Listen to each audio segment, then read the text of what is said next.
Kantip subhanallah tapkan akçaga bereke болуш керек. Биринчиси, тапкан нерсеңди эч кимге айтпа. Билбесин эч ким канчадан. Жана кээ бир коммерческий эмелер бар го, жана жумуштар бар. Ошол жерде карасаң, эмне коммерческий тайна деп канча айлыгын айттырбайт. Жазып алат тиякта, айтпайсың эч кимге депчи. Билесиңер ушуну? Ошо компаниялар өсүп баратканын байкайсыңарбы? Жашырылыш керек.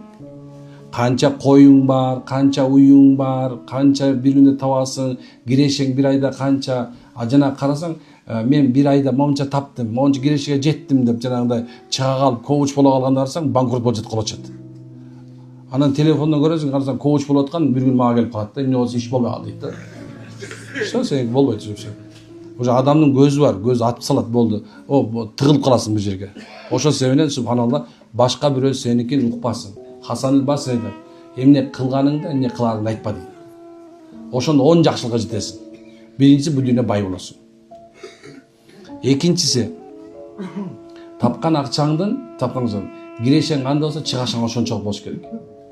Кирешеңен чыгашаң көп болуп кетпеш керек.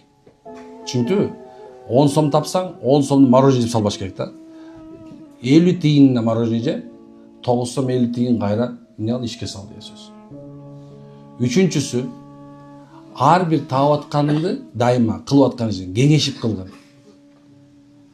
Машвара менен кылгын, кеңешип. Анткенсе кеңешүүнүн аркасында сөз ийгилик бар. Кайсы иштер кеңешпей кылынса, бааланбай, маркетинг деп коюп билесиңерби? Бааланып, кайсы нерсе бүт нерсени кылыш керек. Анан бул 4-нчи нерсе кошом муну, Азирет Умардын. Биздин базарга дейт, биздин базарга соода илимин билбестен келбесин дейт. Азыр көп банкрот болгондун бардыгы тең, тоодон чыга калып туруп, тиги компаньондон кредит ала калып эме кире калган базарга. Ал ойлогондо жанда бирөө 570 тебип атса, ушинтип эле тебе калат экен депчи. Жок, субханалла. Андай болуш мүмкүн эмес. Соода илимин билбестен, жоктен финансовый техникум окуп алгыла. Бир колледж окуп алгыла жоктен. Ошон жоктен бул калькулятор иштеткенди үйрөнүп алгыла. Ошол соодан илимин билбестен базарга жолобосун. Мына 4 нерсе.